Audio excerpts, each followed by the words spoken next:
sahabat gereja YouTube dan kesaksian rohani. Sebelum memulai video ini, saudara tolong bantu klik tombol subscribe ya, dan klik tombol loncengnya, agar ketika video baru muncul akan terupdate. Dukung channel ini untuk 1 juta subscribe dan terus memuliakan nama Tuhan Yesus di media sosial, khususnya YouTube. Terima kasih, Tuhan Yesus memberkati.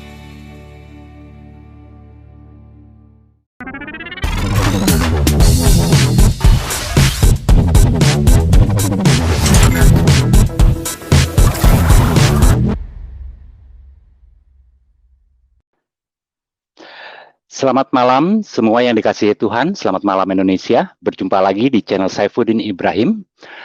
Pada malam hari ini kita akan ada juga kedatangan bintang tamu kita, Bapak Randy, yang saat ini berada di Timor Leste. Untuk itu kita sambut dulu Abi Saifuddin Ibrahim. Shalom Abi, selamat malam. Selamat malam Indonesia, selamat malam orang-orang murtadin, selamat malam semuanya. Dimanapun Anda berada, terima Yesus, Anda untung, tolak Yesus rugi. Itu sebabnya kita harus membangun Indonesia bagi Kristus, membangun kehidupan berbangsa, bernegara di dalam budaya saling mengasihi, saling mencintai sesama manusia. Bukan sesama agama, bukan sesama partai, bukan sesama suku ataupun bahasa. Itulah sebabnya persaudaraan di dalam Yesus Kristus itu akan langgeng. Haleluya. Wah, luar biasa. Oke, baik. Selanjutnya kita panggil bintang tamu, yaitu Bapak Randy. Shalom, Pak Randy. Shalom, Bapak Rohani. Ya. Apa kabar? Baik, Pak Randy bagaimana? Nah, ini silakan Shalom, Abi. Ya, selamat malam Randy. Ini saudara-saudara, Randy ini orang yang saya temukan sebelum saya masuk penjara, dan beliau datang dari Timor Leste untuk minta dibaptis oleh pendeta Saifuddin Ibrahim karena dia nonton YouTube pendeta Saifuddin Ibrahim bahwa tidak ada kedamaian, tidak ada keselamatan kecuali di dalam nama Yesus Kristus. Artinya hanya Yesus yang menjamin keselamatan orang masuk surga. Di luar Yesus tidak ada jaminannya dan tidak ada kepastian masuk surga. Nah, langsung saudara-saudara kita wawancara dengan tamu kita. Tetapi mungkin saya nggak banyak nanya supaya beliau tidak grogi. Nanti kalau saya banyak tanya, nanti beliau grogi. Biarlah firman yang bercerita, biarlah beliau yang bersaksi tentang Yesus Kristus. Silakan Saudara Randy, kenapa mengambil keputusan terima Yesus? Silakan. Baik, terima kasih Abi. Oke, nama saya Randy. Saya asli dari Surabaya. Saat ini saya bekerja di Timor Leste. Saya dari keluarga Muslim. Saya mau memberikan sedikit kesaksian saya, di mana saya menerima Tuhan Yesus sebagai Tuhan dan Juru Selamat saya. Ketika saya di Muslim, saya melakukan sholat, bahkan sholat subuh pun juga saya lakukan ya. Apalagi di dalam tempat saya kerja yang dahulu, kami biasa melakukan sholat subuh berjamaah, pergi ke masjid di Anur, yang berlokasi di Kampung Alor. Tetapi hati kecil saya berkata, serasa ada kosong, dan saya bertanya-tanya, kenapa harus berkomunikasi dengan Tuhan menggunakan bahasa Arab? Bukannya Tuhan bisa mengerti semua bahasa? Kemudian saya bertanya, kenapa harus pergi haji? Dan kenapa harus umroh? Dengan imbalan yang pahala yang berlipat-lipat. Apabila melakukan sholat di sana pun dikatakan mendapatkan pahala yang berlimpah. Dan saya merasa kayak Tuhan ini tidak adil gitu loh. Bagaimana kalau seumpama saya yang posisi berada di Indonesia ataupun di negara lain yang tidak berlokasi di Arab, kemudian berarti orang-orang yang di Arab sana mempunyai pahala yang lebih besar daripada orang-orang di negara lainnya gitu. Dan mungkin kemungkinan mereka mungkin bisa masuk surga. Sampai suatu ketika saya nonton videonya Abi di YouTube. Di situ Abi juga menceritakan kesaksian hidup Abi, bagaimana Abi menerima Tuhan Yesus sebagai Tuhan dan Juru Selamat. Entah bagaimana, saya tuh benci sekali sebenarnya kalau waktu pas nonton videonya Abi. Karena konten yang Abi buat itu seolah-olah menghina Islam, menghina Nabi ya. Kemudian kenapa gitu loh, sampai saya berpikir dalam hati, Abi ini bodoh atau gimana gitu loh. Entah bagaimanapun semakin saya benci, tapi saya menjadi penasaran dengan konten-kontennya beliau. Semakin saya tonton, semakin saya menjadi bingung dan membuka mata saya. Karena kalau dipikir dengan logika dan akal sehat, apa yang Abi sampaikan benar menurut saya gitu. Kemudian muncul kayak semacam kesaksian lain. Kalau kemarin itu Jainuddin Salat ya, mungkin temannya Abi juga kenal. Saya lihat juga kesaksiannya beliau, saya tambah jadi gundah gelana. Kesaksian beliau sangat masuk di akal buat akal saya gitu maksudnya. Akhirnya tahun 2017 ya tepatnya, Tuhan Yesus hadir di mimpi saya. Ketika itu saya berada di posisi yang gelap. Tiba-tiba muncul cahaya terang. Cahayanya tidak menyilaukan, berbentuk manusia, seolah-olah menjulurkan tangannya kepada saya. Kayak seolah memanggil saya untuk ikut bersama dia. Seketika itu juga saya bangun, saya berkeringat, saya lihat jam, ternyata jam 4:15 waktu saya untuk sholat bersama teman mes, sholat berjamaah di Masjid An-Nur. Nah, seketika itu juga saya tinggalkan ritual saya sholat, saya nggak pernah sholat lagi, saya ingin dibaptis waktu itu segera sama Abi. Kemudian ketika itu, halo? Ya, terus.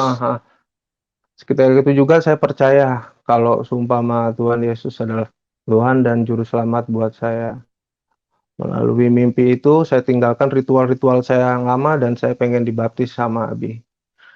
Kebetulan kalau nggak salah di Yohanes 15:16 juga dijelaskan ya Abi ya. Ya. Dijelaskan di situ, Abi, saya buka Alkitab dulu. Ya. Abi ada. Karena bukan kamu yang memilih aku, tapi akulah yang memilih kamu. Akhirnya dari situ saya segera kontak Abi, tapi dapatnya nomornya Ibu Sarah. Akhirnya kami janjian untuk ketemu sama Abi. Kita pergi ke Jakarta, saya pergi bersama istri saya.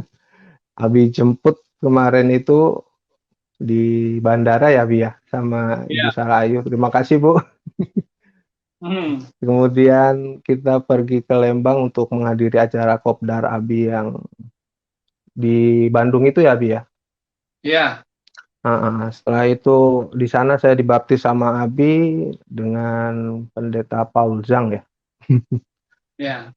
Ya, setelah itu saya kembali ke Dili melakukan kegiatan rutin saya. Nah, di Dili teman-teman saya menyadari kalau seumpama ada yang nggak beres dengan saya, biasanya kita melakukan sholat subuh, sholat Jumat berjamaah bareng-bareng. Kemudian teman sekantor pun juga ada yang bertanya.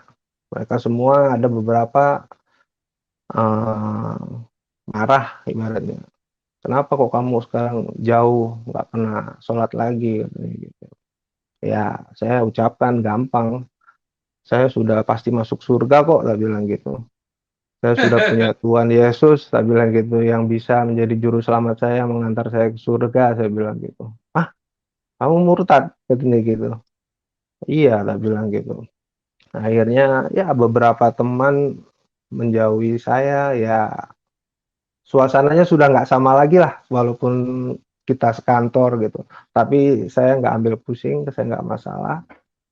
Kemudian orang tua saya juga, terutama ibu saya, hampir 1 tahun beliau tidak mau bicara sama saya, tetapi seiringnya berjalannya waktu, perlahan beliau bisa menerima posisi yang saya alami sekarang. Di sini saya juga berusaha menyampaikan kepada ibu saya, adik saya, ayah saya untuk firman Tuhan, tetapi beliau masih keras, masih belum bisa menerima apa yang saya sampaikan. Tapi saya percaya waktu Tuhan bukan waktu saya hanya bisa menyampaikan, nanti terserah Tuhan memanggil beliau. Kiranya gitu aja, Abi. Haleluya. Tapi ini Mas Randy, Ya. rasanya mudah sekali mengambil keputusan. Saya mau dibaptis oleh Pendeta Saifuddin Ibrahim, dan itu harus terbang dari luar negeri, dari Dili ke Jakarta. Ini heran saya, kok saya berani itu mengambil keputusan. Coba cerita dulu, kenapa sampai berani kayak begitu? Gimana ya, Abi? Nggak tahu ya. Saya punya kayak keyakinan gitu loh. Kalau seumpama jalan yang bakal saya tempuh itu benar gitu loh. Hati saya yang membimbing saya gitu. Bayangin Abi, saya nonton videonya Abi, nggak ada seminggu, beberapa hari ya, 3 hari deh. Akhirnya saya terbang itu, janjian sama Abi untuk ketemu, saya minta dibaptis itu. Karena apa ya? Mungkin Roh Kudus ya yang menyuruh saya segera supaya minta dibaptis sama Abi. Luar biasa. Ya, saya juga Iya, Abi. orang yang cepat mengambil keputusan. Tetapi Mhm. pertimbangan seorang katakanlah yang awam di dalam agama gitu. Kalau saya kan karena saya melihat betapa jahatnya orang yang beragama, betapa jahatnya mereka teriak-teriak lalu merobohkan apa saja yang di depan mereka, merusak kafe-kafe. Itu memang saya ngambil kesimpulan yang cepat untuk meninggalkan keyakinan itu. Tetapi Randy kok secepat itu? Nah, coba ceritakan ya. Nah, atau ada orang yang bisik-bisik atau yang membantu sehingga kamu nggak usahlah takut, kalau kamu nanti dikeluarkan dari pekerjaan kamu, saya jamin kamu. Nah, itu kan artinya ada jaminan begitu. Coba cerita dulu. Nggak ada sih Abi jaminan. Jadi seketika itu juga kebetulan di perusahaan yang saya kerja kemarin itu tempatnya ayah tiri saya. Beliau yang membesarkan saya dari saya SD kelas 1 sampai sekarang ini gitu loh Abi. Nah, kemudian beliau kecewa karena saya mengambil keputusan untuk mengikuti jalannya Kristus. Dia kecewa. Gimana ya?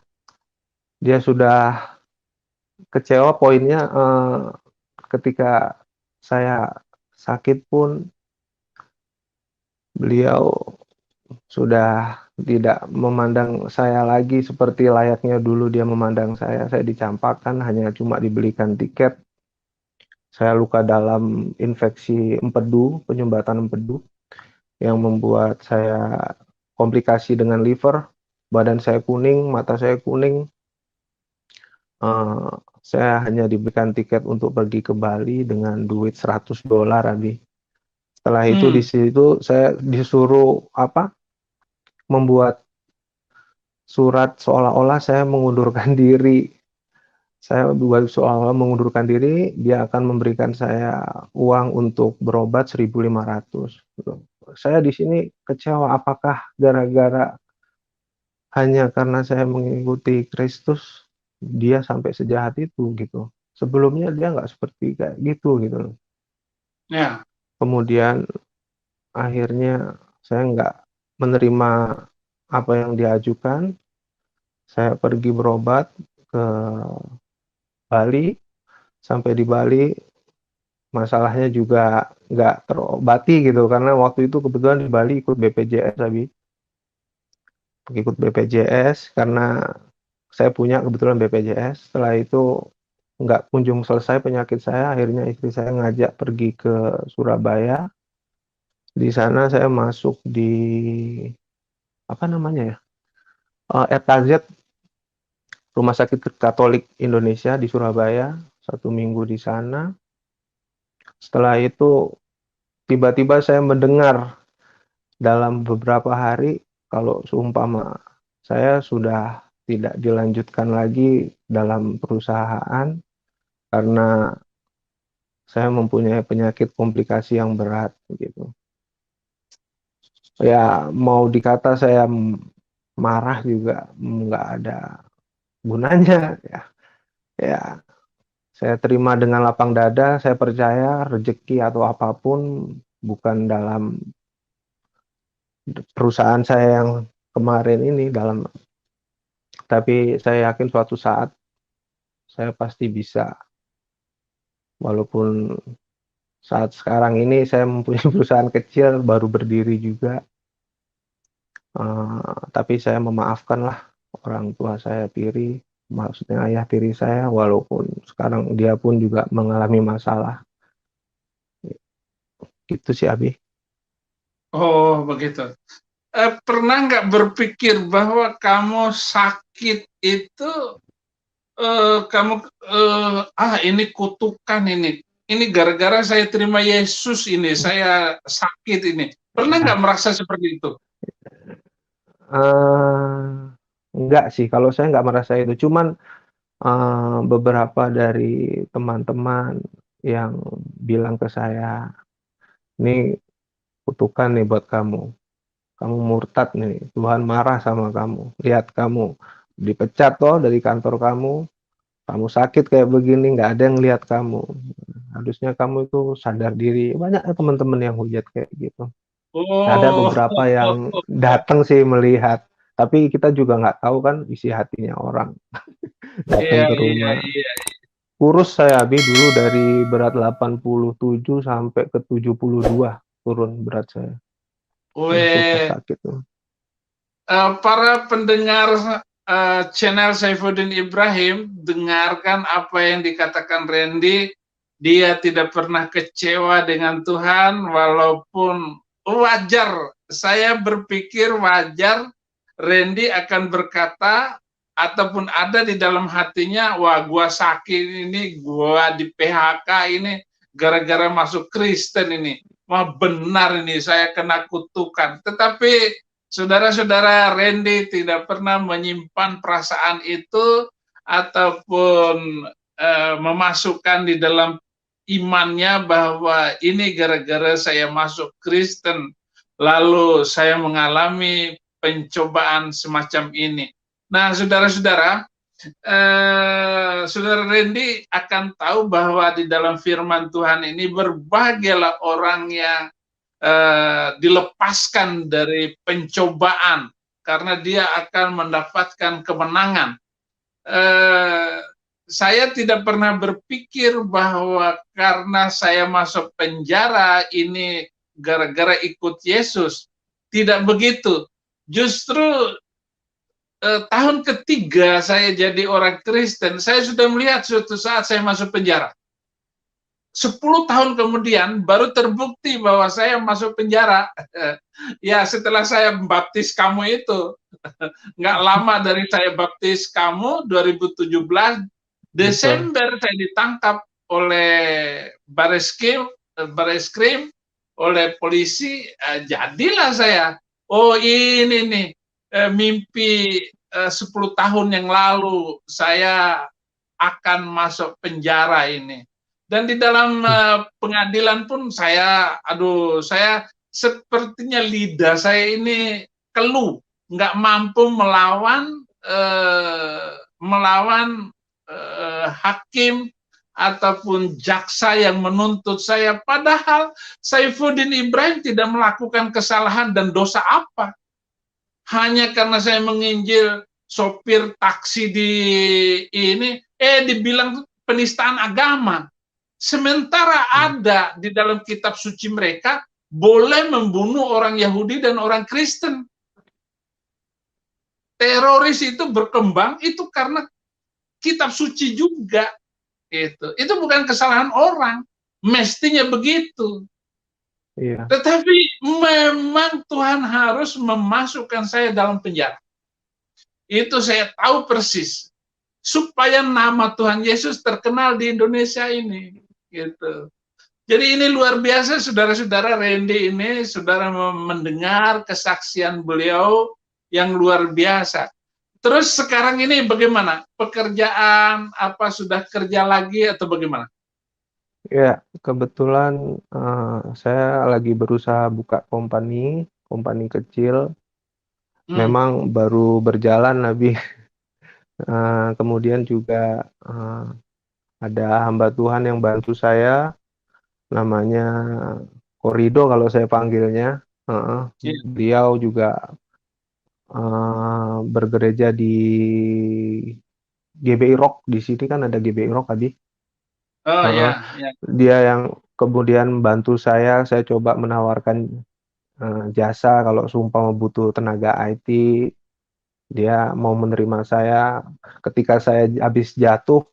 Beliau yang bantu saya, beliau yang bisa memberikan uang dapur untuk saya. Saya berterima kasih sekali sampai saat ini.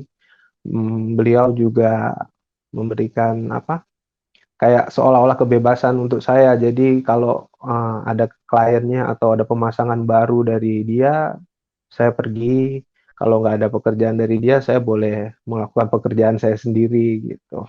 Tapi saya prioritaskan buat pekerjaannya dari Korido yang saya bilang itu. Terima kasih Korido. Ya.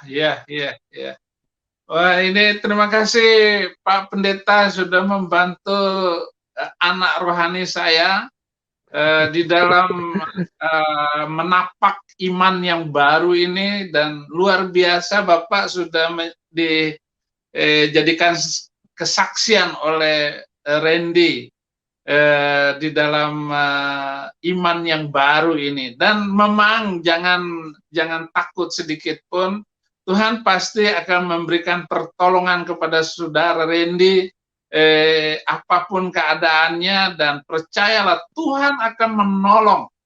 Dia akan memberikan yang terbaik. Kalau nyawanya saja diberikan untuk kita, apalagi hal-hal yang berkat, yang seberapapun Tuhan akan kasih. Tapi percaya sungguh-sungguh kepada Tuhan ini adalah rahasia terdalam, rahasia terbesar bagi orang percaya, apalagi orang murtadin. Sungguh-sungguh percaya, pasti Tuhan tolong. Amin. Percaya Yesus, pasti ditolong. Itu yang saya alami selama 15 tahun menjadi orang Kristen ini. Bahkan di dalam penjara, pasti Tuhan tolong. Terus bagaimana? Sudah ada anak, keluarga, bagaimana istri, kabarnya? Baik. Luar biasa. Kebetulan memang belum dikasih. Ya, sabar. Kalau belum dikasih, ya nanti punya anak rohani. Ya. Kalau ada Iya, keluarga-keluarga atau saudara-saudara yang ini yang ngomong atau nanya, kenapa kamu masuk Kristen? Apa jawaban Randy? Kalau saya jawabnya simpel sih, Abi. Jalan keselamatan. Jalan keselamatan menuju surga, saya bilang gitu aja. Saya udah yakin, saya percaya dengan jalan saya yang baru ini, saya bilang gitu. Habis Ya, mereka juga, kalau kamu dibilang, dasar kafir lu, apa jawaban Randy? aduh, Kalau Abi, ditanya, dibilang begitu sama saudara, keluarga, atau ibu, gitu. Apa jawabannya?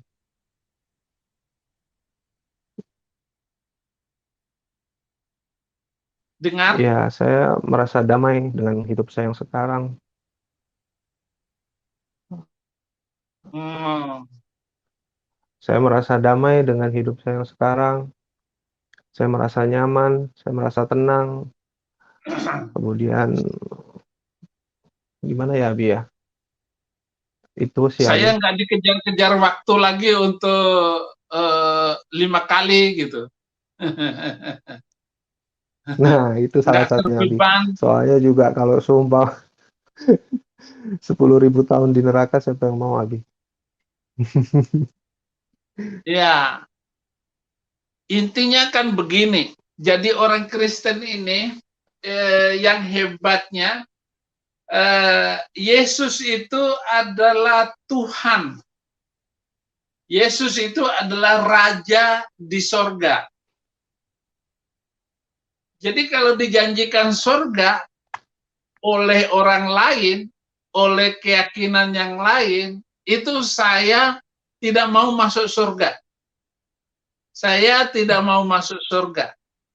Saya hanya mau masuk surga kalau Raja surga itu ada di sana, yaitu Yesus Kristus. Nah, Kristus. itu.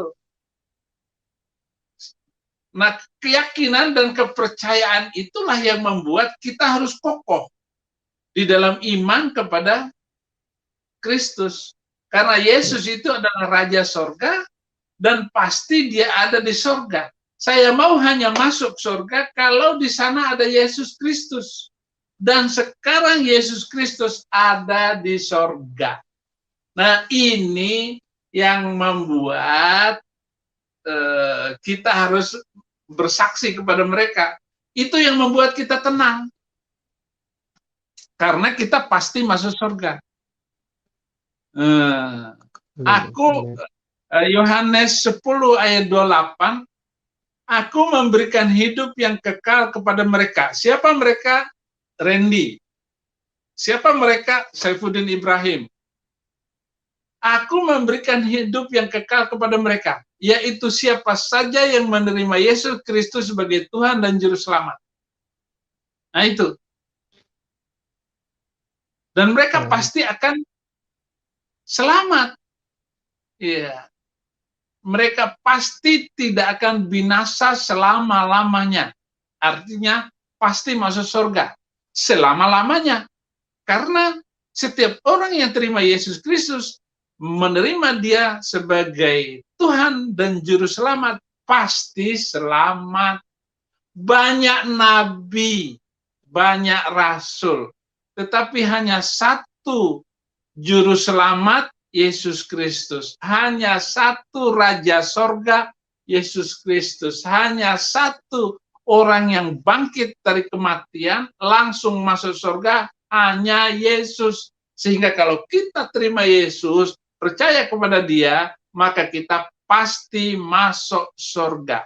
Itu intinya. Jadi berikan jawaban seperti itu. Jadi kalau ditanya tentang apapun tentang keimanan kita sekarang, bisa balik nyerang. Saya bisa balik serang itu orang. Nah, Haleluya. Terus begini, Randy, kita mau membangun gereja Murtadin Indonesia. Halo, kenapa putus?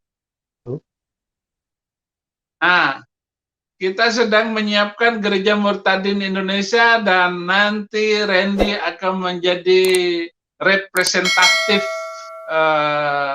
dari gereja Murtadin Indonesia di Timor Leste. Jadi bagaimana di samping mempertahankan iman juga mempengaruhi orang.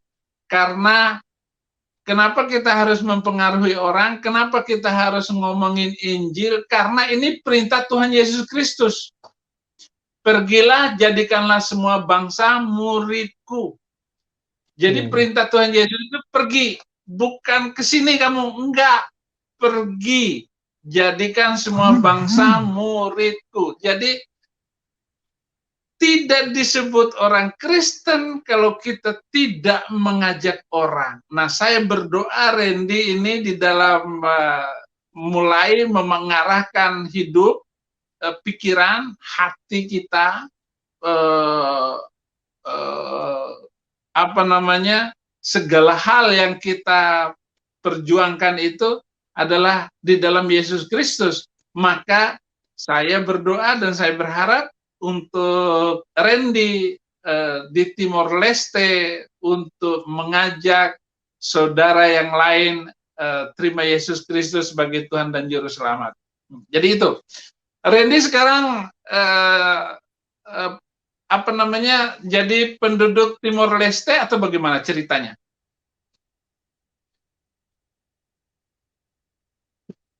Halo?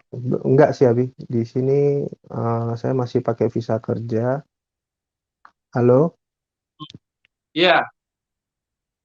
Halo? Ya. Dengar. Di sini saya masih pakai visa, Abi, visa permanen, visa 2 tahun, masih menggunakan paspor, tapi mungkin saya sudah bisa mengurus warga negara ini karena kebetulan saya di sini juga udah cukup lama, tapi masih belum sempat, Abi. Iya, ya itu sih terserah saja. Yang penting kita menjadi warga surga, gitu. Mau warga negara mana saja, yang penting kita sudah menjadi warga kerajaan Allah, warga surga. Jadi orang Kristen itu adalah manusia surga yang diizinkan hidup di dunia ini hanya sebentar. Jadi itu maknanya warga surga. Kita bersyukur sekali itu. Nah, mungkin begitu saja dulu. Berikan kesempatan kepada para pemirsa, penonton channel ini untuk komunikasi dengan saya ataupun Randy. Silakan tanpa saudara rohani Kristen untuk memimpin. Oke, baik. Demikian tadi kita sudah mendengarkan bersama. Untuk itu kita akan buka sesi tanya jawab. Link saya berikan di layar dan juga pada kolom chat. Bagi teman-teman yang mau berdiskusi pada kesempatan malam hari ini, dipersilakan untuk bergabung.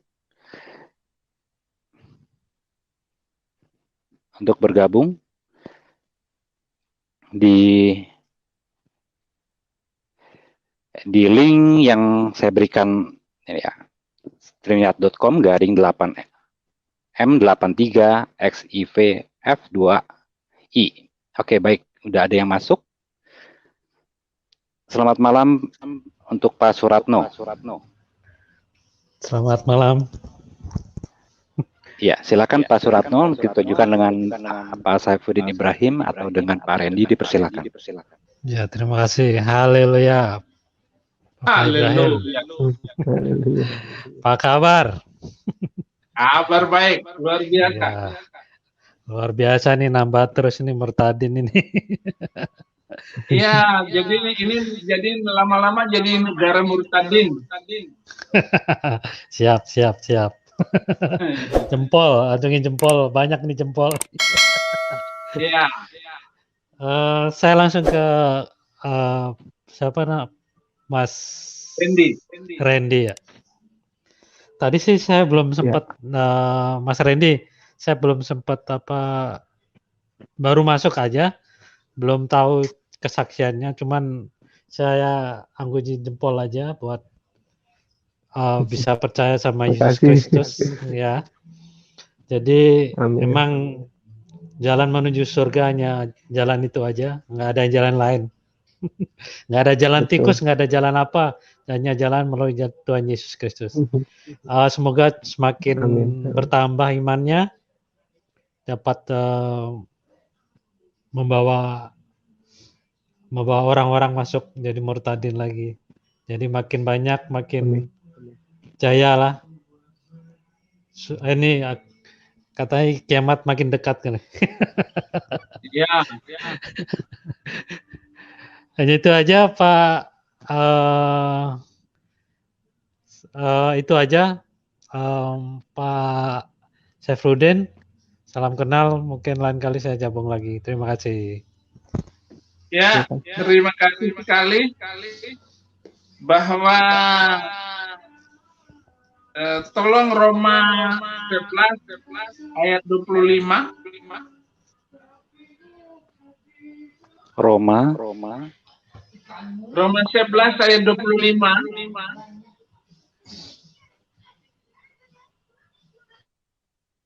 Atau saya bacakan. Sebab saudara-saudara, supaya kamu tahu, jangan menganggap dirimu pandai. Aku mau agar kamu mengetahui rahasia ini.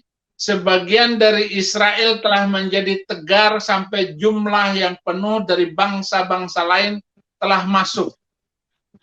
Jadi kenapa kita harus bersaksi dan memberitakan Injil? Supaya mempercepat kedatangan Tuhan Yesus Kristus. Betul.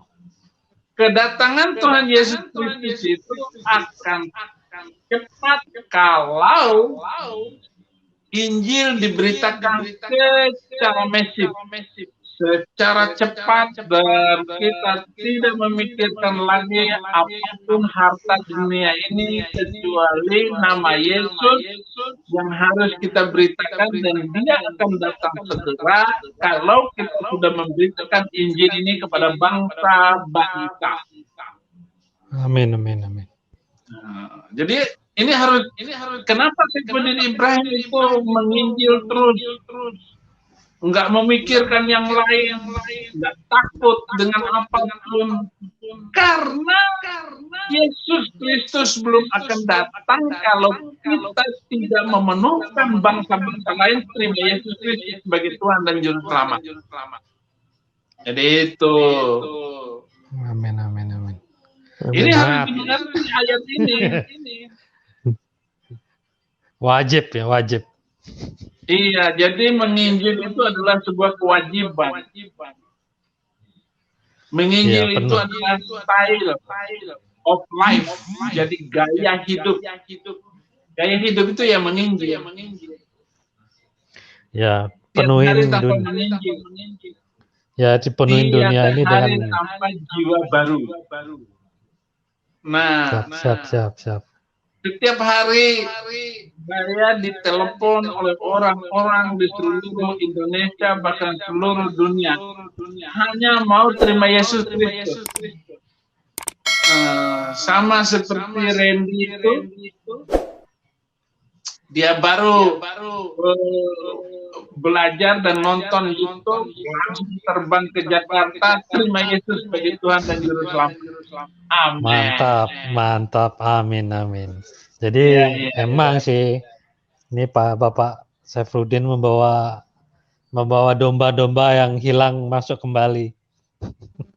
Amin. Siap. Ya, itu aja. Terima kasih Pak Saifruddin dan Ya. terima Oke, kasih. baik.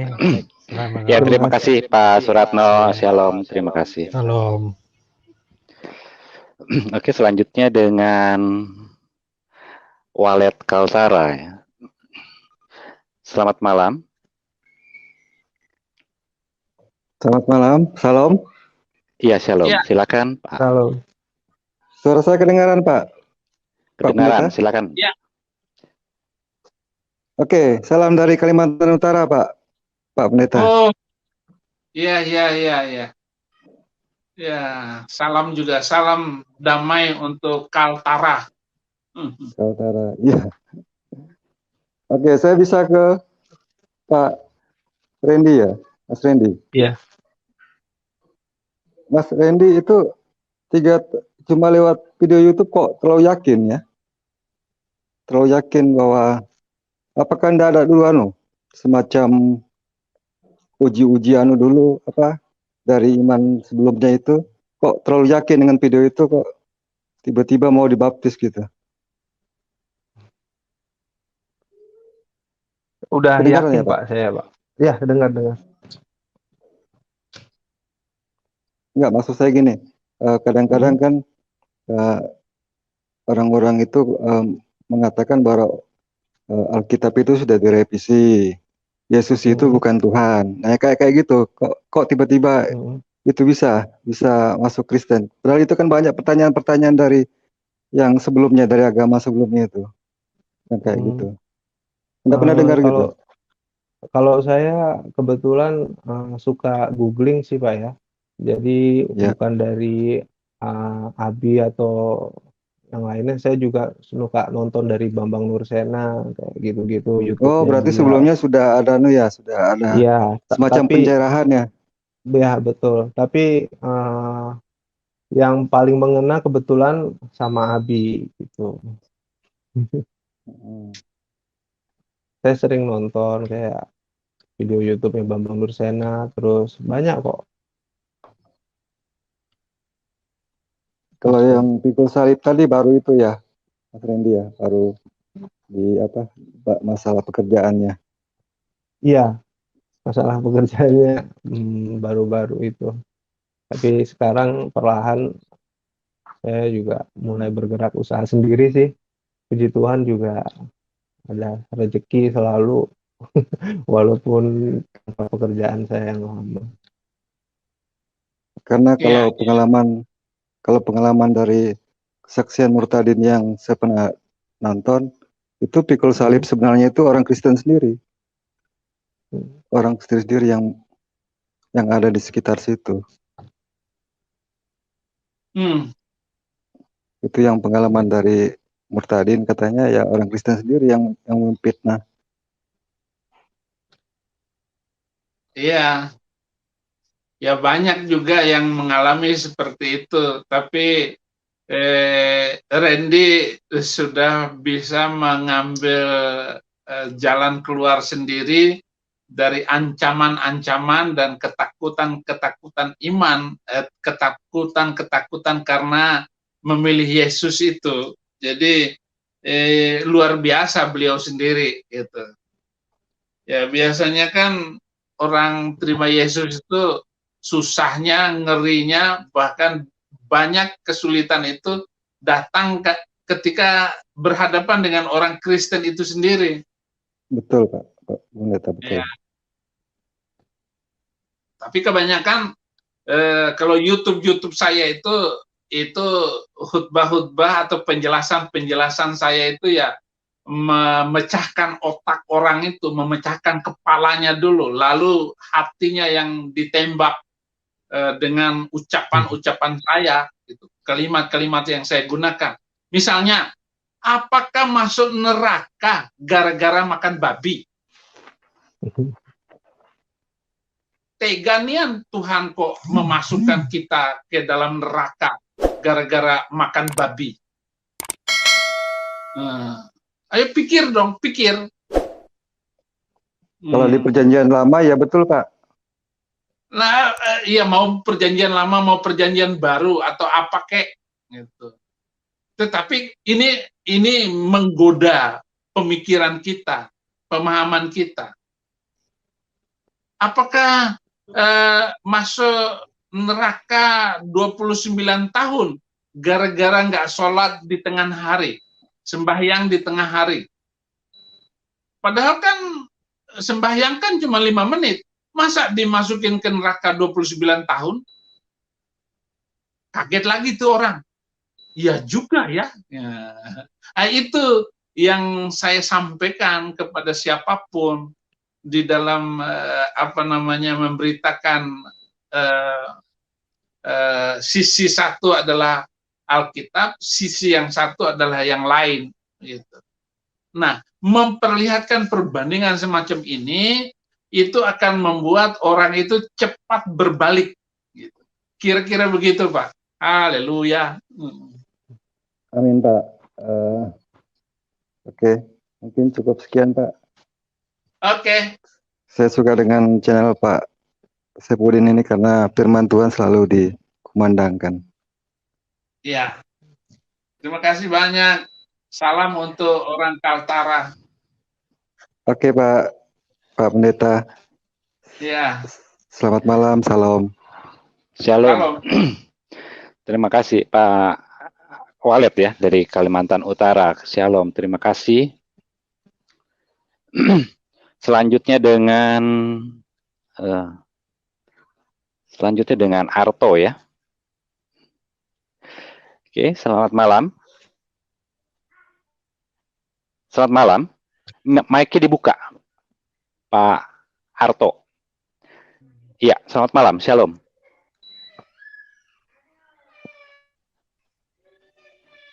Selamat malam, Pak.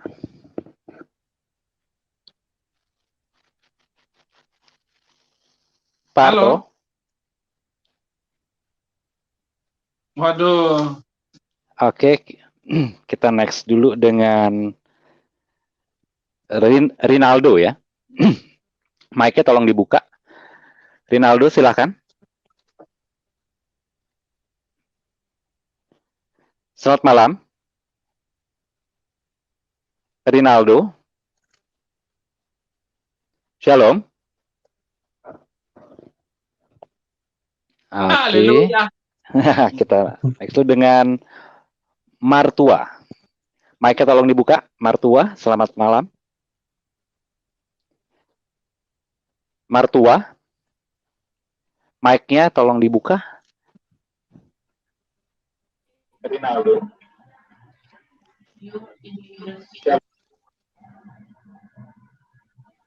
Selamat malam. Ya, selamat malam Martua. Martua. Mic-nya tolong dibuka. Selamat malam Pak Saifudin. Ya, selamat malam. Iya Pak. Ada feedback sedikit nih Pak Martua. Jadi volumenya di YouTube-nya mungkin ya, dikecilkan. Ya, sudah. Iya, oke, silakan Pak Martua. Salam Pak Saifudin. Ya, salam.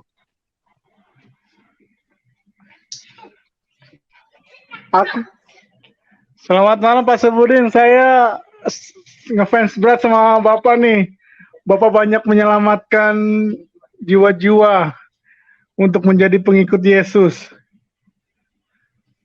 Iya, Pak. Tuhan Yesus yang memanggilnya, bukan saya. Ya, semoga Tuhan Yesus selalu memberkati Bapak, selalu diberi kekuatan dan kesehatan terus supaya Bapak bisa menjadi saluran berkat dari Tuhan Yesus. Amin. Yang menjadi pertanyaan saya, Pak, banyak saudara-saudara kita yang dari Kristen menyeberang gitu, Pak.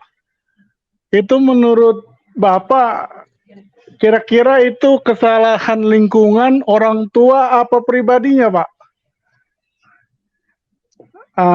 dia menggampangkan bahwa punya Yesus itu gampang aja.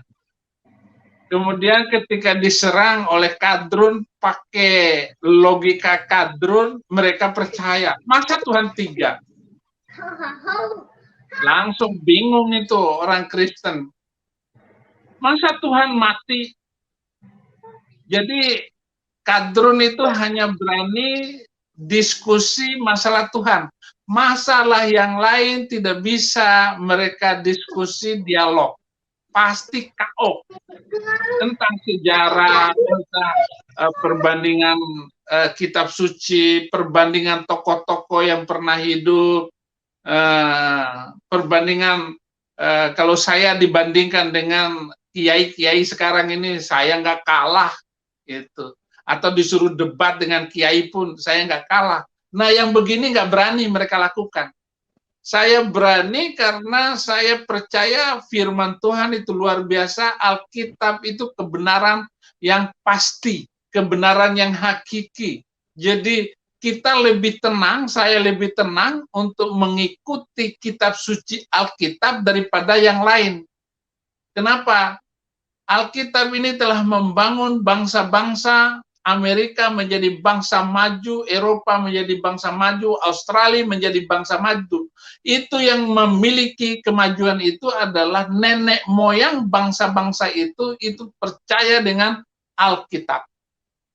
Itu sebabnya saya mempunyai pandangan ke depan, satu-satunya untuk membangun Indonesia yang damai dan toleran hanyalah Alkitab, bukan dengan kitab suci manapun. Ini yang saya percaya. Ini yang saya yakini dan inilah iman saya. Maka saya berani untuk bertaruh. Saya berani bertaruh. Itu. Bahwa 10 tahun lagi Indonesia ini akan luar biasa. Saya percaya itu. Saya percaya itu. Jadi itu Pak. Terima kasih. Ya, terakhir untuk menghadapi seseorang yang mudah tersesat, itu bagaimana menyiasatinya, Pak? Bilang siapa saja orang Kristen yang pindah agama akan kena malapetaka. Siapa saja yang murtad dari keyakinan kekristenannya, dia akan menderita. Itu selalu saya omongkan. Tetapi kalau mereka mau agama apa saja, mau tanpa agama, kemudian dia percaya kepada Isa Al-Masih Yesus Kristus, pasti dia akan diberkati berkelimpahan, pasti hidupnya akan tenang, pasti jiwanya itu terbuka, dan tidak ada lagi konslet otaknya. Kenapa? Karena dia terbuka hatinya gara-gara Injil. Jadi bilang begitu saja. Setiap orang yang melangkah keluar. 2 Yohanes 1 ayat 9. 2 Yohanes 1 ayat 9. Siapa yang bisa tolong bacakan? 2 Yohanes 1 ayat 9. Setiap orang yang tidak tinggal di dalam ajaran Kristus, tetapi yang melangkah keluar dari situ, tidak memiliki Allah. Barang siapa yang tinggal di dalam ajaran itu, ia memiliki Bapa maupun Anak. Jadi sesiapapun yang meninggalkan Yesus Kristus, meninggalkan kekristenan, dia menjadi PKI dengan sendirinya. Dia tidak memiliki Bapa maupun Anak, alias PKI. Apa itu PKI? Partai Kadrun Indonesia, apalah. Itu sebabnya, maka saya berani mengatakan itu kepada setiap orang yang gampang murtad dari kekristenan, dia pasti akan menderita. Itu yang saya lihat, itu yang saya saksikan, dari umur saya sudah 56 tahun ini. Haleluya. Baik Pak, terima kasih buat penjelasannya. Saya merasa terberkati. Semoga Bapak selalu sehat selalu di dalam pelayanan. Tuhan Yesus memberkati Pak. Sama-sama, terima kasih. Oke, terima kasih Pak Martua. Selanjutnya dengan Jatpam ya. Jatpam. Mic-nya tolong dibuka. Shalom. Salam Pak Saifuddin dan Pak Randy, selamat malam. Malam, salam. Ada 2 pertanyaan. Pertama ke Pak Randy dulu. Ini tadi kan disaksikan oleh seluruh Indonesia ya, dan Bapak tadi sempat sampaikan bisnisnya baru mulai. Nah, tadi belum dibilang bisnis apa. Mana tahu ada teman-teman yang akan berbisnis dengan Bapak. Monggo disampaikan. Terima kasih Pak. Kebetulan saya bisnis bergerak di bidang IT untuk pemasangan radio point to point, kemudian fiber optik, LAN networking kayak gitu-gitu Pak. Oke, terima kasih. Semoga teman-teman yang menyaksikan nanti bisa kalau ada butuh memasang LAN fiber optik bisa hubungi Pak Randy. Terima Oke, kasih. makasih. Yang kedua ke Pak Saifuddin. Ya. Nah, Pak, ini kebetulan kita juga ingin Pak memenangkan jiwa-jiwa ini Pak. Tetapi untuk menjadi seperti Pak Saifuddin sepertinya agak berat Pak. Karena Bapak kan ilmunya belajar dari kecil ya. Dan kita tidak. Nah, kalau ada Pak step-step urutan Pak untuk meng-KO istilahnya. Step 1 ngomong ini, step 2 ngomong ini, step 3 ngomong ini, lalu lawan bicara itu menjadi kelepek-kelepek gitu Pak. Kalau bisa dijelaskan dengan singkat gitu Pak. Oh ya, sebenarnya ada camp penginjil sejati yang saya siapkan setiap bulan, tetapi sekarang ini karena pandemi corona, saya tidak bisa melaksanakan camp penginjil sejati itu yang diadakan setiap bulan.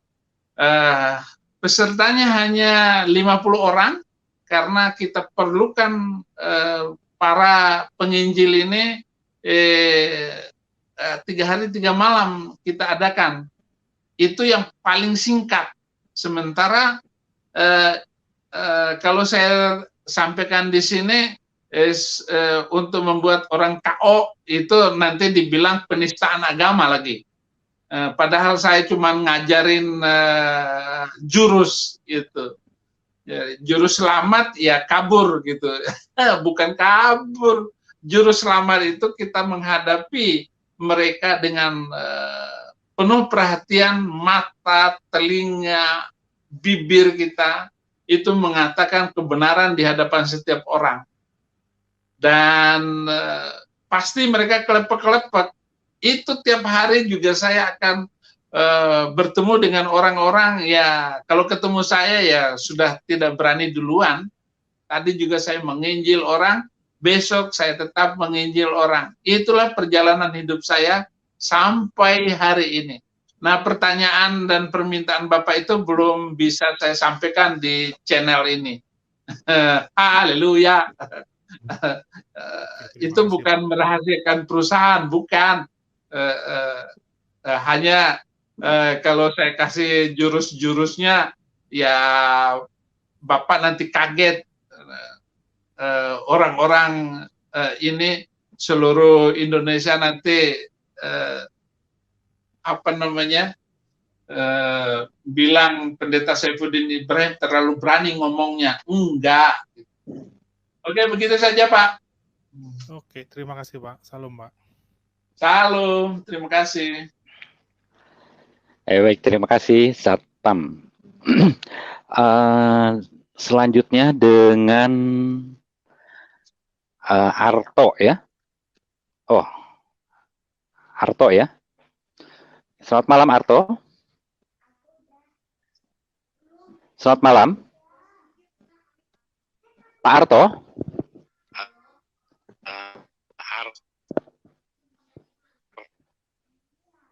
terputus-putus. Sinyal beliau Ya, mungkin halo. kurang bagus. Iya. Shalom Pak Ibrahim. Ya, Salam Pak. salam.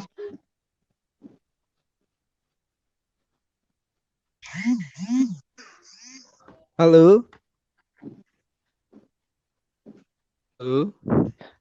Oke. Ya, shalom Pak Harto. Silakan Pak Harto langsung. Pak, saya mau Cuma tanya feedback mengenai. Iya Pak. Ini Volumenya Pak, dikecilin mengenai- Pak. Oke Pak. Oke. Oke, ya. Silakan. Kedengaran Pak? Oke.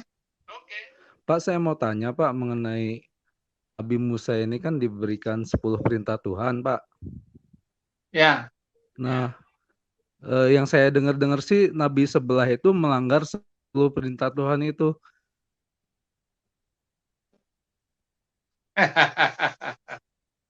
Iya, melanggar lah karena nggak ada perintahnya di sana. Semua perintah yang diberikan Tuhan oleh sepertinya dilanggar oleh dia, Pak. Bisa Iya. dijelaskan, Pak? Ya, satu mereka hari Jumat bukan hari Sabtu ibadahnya. Halo. Itu. Halo. Ya. Halo. Halo. Ya, Pak Harto bisa dengar nggak? Ya mungkin nggak bisa. Iya, mungkin nggak bisa dengar. Iya, signalnya mungkin ya. Kita lanjut dulu dengan Oke. Ocang. Selamat malam, Ocang. Ya, selamat malam, Pak. Halo, Ya. selamat malam. Ya, begini Pak. Saya kebetulan Muslim, Pak. Ya. Mau bertanya pada Pak Saifuddin. Begini Pak, di Yohanes 10:8 ya, Yesus itu berkata bahwa semua orang yang datang sebelum aku adalah pencuri. Apakah Yesus ini mengatakan nabi-nabi sebelum Yesus itu adalah pencuri? Kenapa tidak berkata sesudah aku? Kalau memang Nabi Muhammad itu tidak direstui oleh Yesus, seharusnya Yesus berkata, orang yang datang setelahku dia adalah pencuri, bukan sebelum aku. Kan begitu. Yang kedua Pak ya, Yesus itu berkata kepada Maria setelah dia dibangkitkan, jangan sentuh aku Maria. Itu artinya Maria bisa menyentuh Yesus. Padahal dalam hukum Yahudi, seorang perempuan itu tidak boleh bersentuhan dengan laki-laki kalau bukan mahramnya. Dan Yesus berkata kepada itu, Maria, sampaikanlah kepada saudaraku, aku akan pulang kepada Allahku, Allahmu, Bapakku, Bapakmu. Kenapa Yesus berkata seperti ini di depan Maria? Kenapa Allahku dan Bapakmu? Allahku, Allahmu, Bapakmu, Bapakku. Kenapa Yesus masih memanggil Allahku? Di dalam kitab Wahyu ayat 3, Yesus juga mengatakan dan tidak memuji Yohanes, kamu melakukan pekerjaan yang tidak aku sukai di hadapan Allahku. Ini dia berkata di hadapan Yohanes bahwa segala pekerjaan yang dilakukan oleh Yohanes itu tidak disukai oleh Yesus di hadapan Allahnya. Kenapa Yesus mengatakan Allahku? Kalau memang dia sendiri adalah Allah itu, atau Bapa itu sendiri yang jadi sebagai manusia, karena dia adalah firman yang jadi manusia, kenapa Yesus berkata Bapakku, Allahku, Bapakku dan Allahku? Seharusnya dia adalah Allah sendiri kan? Seperti itu. Dan ketiga, kepada pengikut Kristus ya, Yesus berkata pasal Matius 3:11, berbahagialah orang miskin di hadapan Allah. Dia tidak berkata berbahagialah orang miskin di hadapanku, karena dia akan mendapatkan kerajaan surga. Pada di sini Yesus mengatakan hanya orang miskin itu yang ada pada murid-muridnya Yesus. Jadi semua orang yang mengikuti Yesus itu adalah orang miskin. Karena Yesus berkata kepada murid-muridnya, dia mengambil contoh Lazarus. Lazarus itu seorang miskin. Dan ketika ada seorang yang kaya raya datang memenuhi Yesus, bagaimana dengan Bapak ini kresek-kresek kurang jelas. Ya? Suara Bapak itu kresek-kresek. Ini sinyal Bapak kenapa? Pak, ya. Halo, bagus Pak. Jangan terlalu dekat mulut Bapak dengan mikrofonnya. Oh iya, oke Pak. Saya dengar Pak ya. Halo? Ya. Sudah dengar? Ya, masih begini Pak. Kurang jelas. Kata Yesus. Halo, sudah dengar Pak? Halo? Sudah didengar Pak? Mikrofonnya. Headsetnya Bapak lepas. Coba mungkin iya karena headset mungkin. Dosa headsetnya. Oh nggak pakai. Halo. Atau coba pakai headset ya, coba. Ya, sudah nggak pakai headset ini Pak. Halo. Coba. Halo. Ya sudah. Halo. Halo. Memang agak pecah-pecah ya suaranya ya. Iya, nggak jelas dua omongan dia itu. Halo. Iya. Coba coba bicara agak panjang Pak Ocang. Ya. Oke Pak, saya singkat saja Pak. Begini Pak Saipudin. Bapak kan bilang bahwa orang Kristen itu kalau masuk Kristen dia akan berbahagia selalu, dia akan mendapatkan kekayaan. Kalau orang Kristen masuk Islam, dia akan menderita, dia akan jadi miskin. Bukan Yesus sendiri berkata kepada muridnya. Ya, bukan Yesus berkata pada muridnya, aku akan pergi ke Bapakku, tapi orang miskin akan ada selalu bersama kamu. Dan kata Yesus, berbahagialah orang miskin di hadapan Allah, karena mereka lah yang akan mendapatkan kerajaan surga. Dan kata Yesus, siapa yang ingin ikut kepada aku, maka jualah segala harta yang kamu miliki, dan ikutlah denganku. Itu artinya, semua orang-orang yang ikut dengan Yesus itu adalah orang-orang miskin. Itu adalah contoh bahwa Yesus tidak menyukai orang kaya.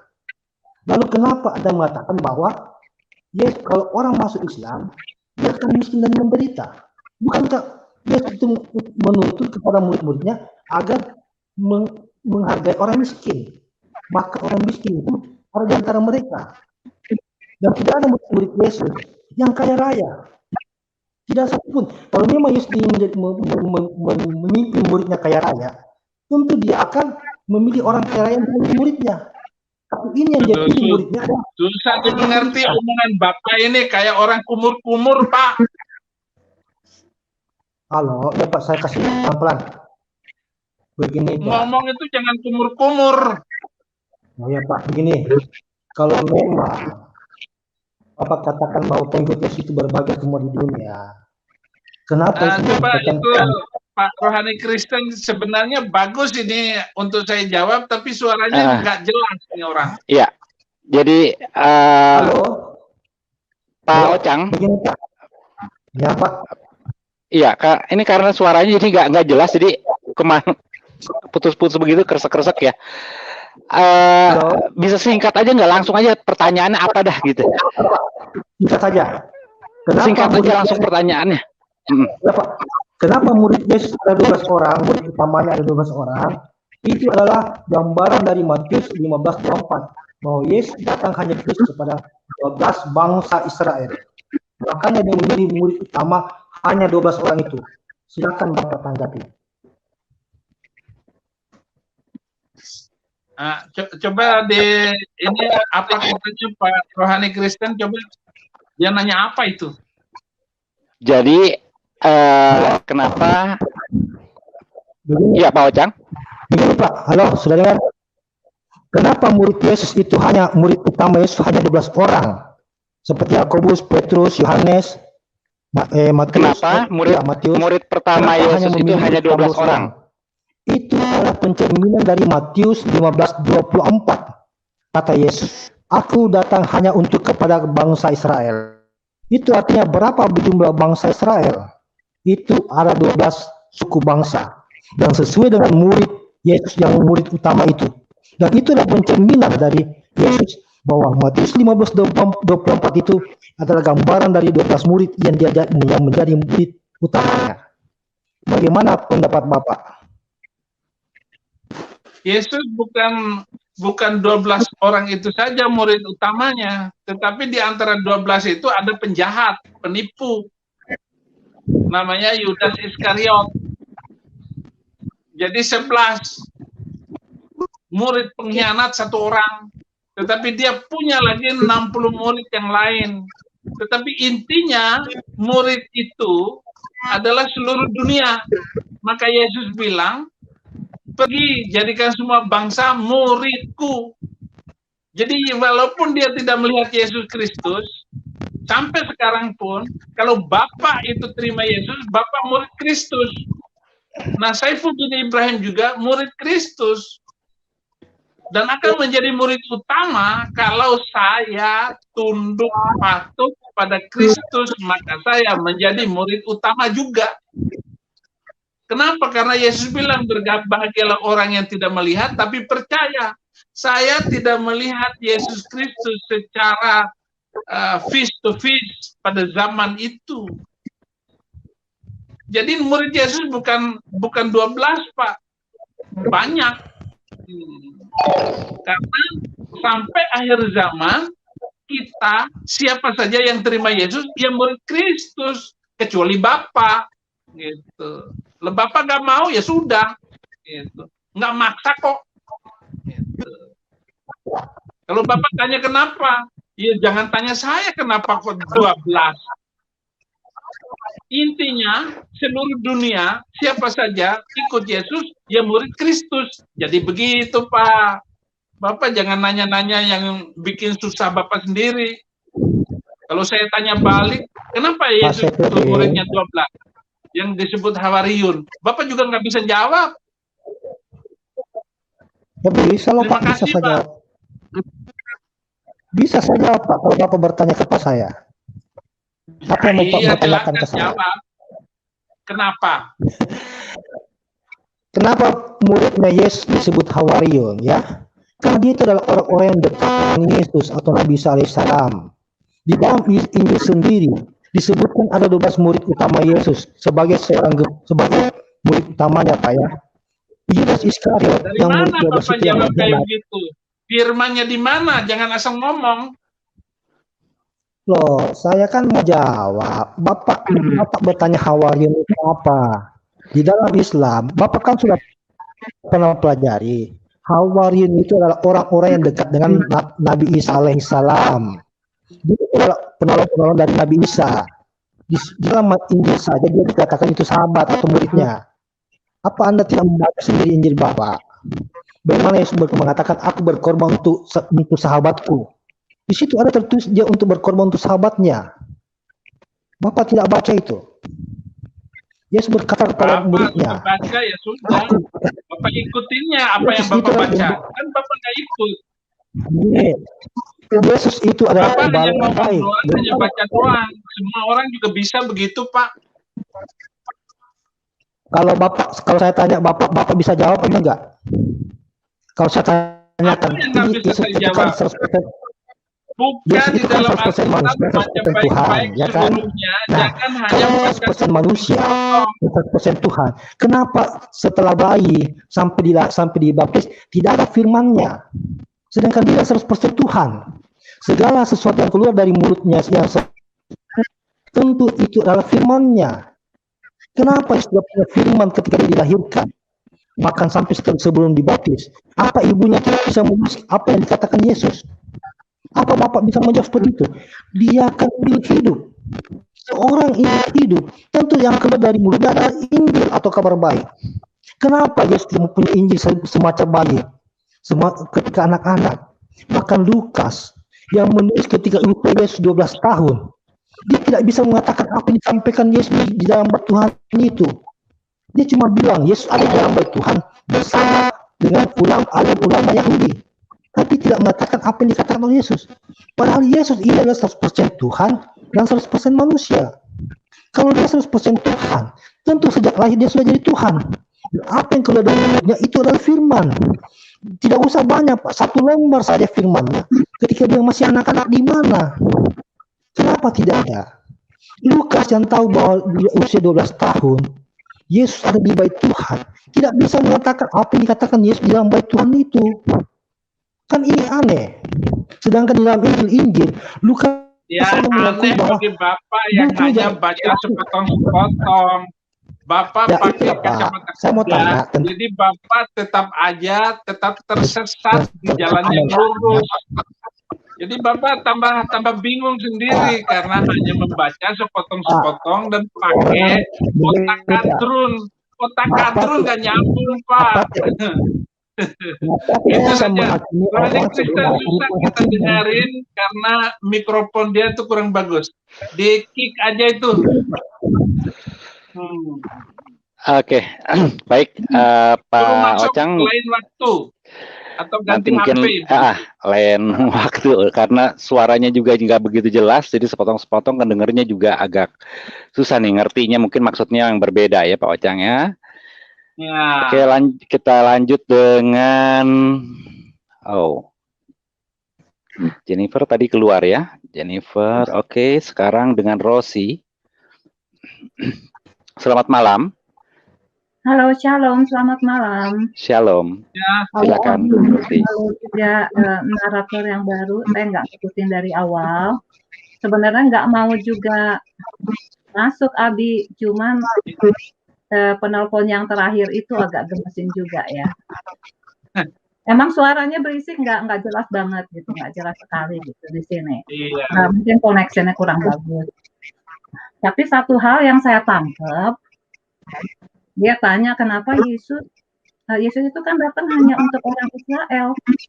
Tapi intinya begini loh Abi, semua pertanyaan daripada saudara-saudara kita Muslim ini ya, sebenarnya masuk di apa kalau mereka bertanya. Sebenarnya yang sangat disayangkan, mereka itu nggak pernah baca Alkitab kita yang sesungguhnya. Paling tidak baca dulu dari Kejadian sampai Wahyu. Ya, karena semua itu saling berkaitan satu dengan yang lainnya. Nah, kalau udah baca, barulah paling tidak itu seperti puzzle gitu loh, Abi gitu loh. Kalau kita baca Alkitab dari tengah comot sini, kita nggak akan dapat gambaran yang penuh gitu loh. Jadi kalaupun kita mau baca seperti puzzle yang kita harus tempatkan di tempatnya sampai semuanya menjadi satu gambaran yang penuh. Nah, kalau cuma dicomot dari sini, oh ya Yesus cuma datang untuk orang Israel, ya itu ada konteksnya. Kedua, itu Yesus lagi ngomong apa? Kenapa Yesus bicara seperti itu? Itu harus kita ingat bahwa kedatangan Yesus itu sudah dinubuatkan berapa ribu tahun yang lalu oleh para nabi. Dan dia menggenapinya. Jadi kalau misalnya dia bilang aku datang untuk bangsa Israel, karena memang Mesias itu ditunggu dijanjikan untuk Israel. Makanya Yesus bilang aku datang untuk bangsa ini yang 12 ini karena mereka terberai-berai, kececeran kemana-mana. Dan itu satu. Dan yang kedua, yang saudara-saudara kita nggak bisa lihat ya, setelah Yesus datang, dia itu kan datang dengan misi. Ya, dia datang itu tidak hanya stop sampai di situ, itu masih berkelanjutan nanti sampai di kitab Wahyu. Nah, yang saya perhatikan, mereka senang mencomot nih, kitab Wahyu dicomot di sini, taruh di tengah-tengah, taruh di depan, taruh di ini. Itu kacau balau gitu loh. Yang mesti mereka ikutin rencana keselamatan Tuhan dari Adam Hawa jatuh dalam dosa. Korban-korban yang dibuat oleh bangsa Israel. Sampai akhirnya Yesus datang, sesudah dia naik ke surga, ya dia mati, dia bangkit, itu belum selesai, belum tamat, masih ada kelanjutannya, gitu. Jadi mesti baca dulu, gitu. Kalau mereka cuma comot sana comot sini, pusing sendiri, Abi mau dijawab juga percuma. Mendingan kalau ada yang nanya kayak gitu, bilang aja, baca dulu udah Kejadian sampai Wahyu, baru datang ke sini tanya apa yang nggak ngerti gitu. Iya. Itu aja sih Abi. Iya, ya terima kasih. Tapi memang kadrun itu paling nanya ya cuman itu doang. Nggak berani ngomong apalagi debat dengan saya. Hanya membaca ini 1, 2, 3. Jadi menyerangnya kepada saya ya nyerang untuk membingungkan gitu. Iya, maksudnya saya sih bisa mengerti Abi, maksudnya gini loh. Iya. Kalau emang dasarnya ya, kalau emang kita mau cari kebenaran, kita pasti dapat lah, bisa mengerti, karena saya juga ngalamin gitu. Tapi kalau kita hanya mau cari pembenaran, kita mau cari salah-salah, walaupun orang tersebut bisa bahasa aslinya ya, bahasa Ibrani, bahasa Greka ya, Yunani, bahasa aslinya gitu, nggak akan bisa mengerti karena mereka mau cari-cari kesalahan. Tapi kalau kita datang dengan jujur ya, istilahnya baca, oke lah, baca apa adanya, kita terima, kita telaah, kita akan ketemu gitu loh. Kita akan ketemu. Tapi kalau hanya untuk berargumentasi, Abi, saya pikir sih nggak usah diladenin lah. Jangan beri celah sedikit pun lubang ya, yang kecil sekecil apapun buat iblis, itu aja bisa mencuri damai sejahtera kita, Abi. Tapi kalau mereka mau mencari kebenaran, ya kita akan layani, kita akan jawab. Karena itu akan memberkati semua orang juga yang mendengarkan. Daripada debat kusir ya, Abi ya. Iya, nanti ya memang dia maunya debat kusir, karena memang otak kusir gitu. Ya, buat Abi dan siapa nih saudara kita ini, saya nggak dengerin dari awal. Mungkin nanti saya akan dengerin lagi kesaksiannya ya dari awal gitu ya, rekamannya. Doa saya sih maksudnya seperti Anda, saya percaya Anda cari kebenaran, maka Anda menemukan kebenaran itu. Dan kebenaran itu akan membebaskan kita ya, memerdekakan kita. Karena intinya kita mau cari Tuhan itu bukan agama, bukan mau banyak-banyakan pengikutnya ini Kristen atau pengikut Hindu, Buddha, Islam, nggak ada gunanya. Alkitab dengan jelas bilang banyak yang terpanggil, sedikit yang terpilih. Nah, kalau kita udah terpanggil, Paulus bilang kita harus kerjakan keselamatan kita sampai pada akhirnya. Seperti kita sebagai seorang maraton ya, pelari, kita lari di garis yang sudah Tuhan tentukan sampai ke garis finish, itu aja. Jadi nggak masalah, jangan terpancing. Oh, mereka mengekspor ini loh, sekian banyak yang masuk Kristen, oh sekian banyak yang masuk Islam. Itu buat saya nggak ada artinya. Tapi yang punya arti, yang menjadi berarti, kalau kita sudah menerima kebenaran, terima kebenaran, hidup di dalam kebenaran, kerjakan keselamatan sampai pada akhirnya, itu yang penting. Ingat Yesus bilang, banyak yang terpanggil, sedikit yang terpilih.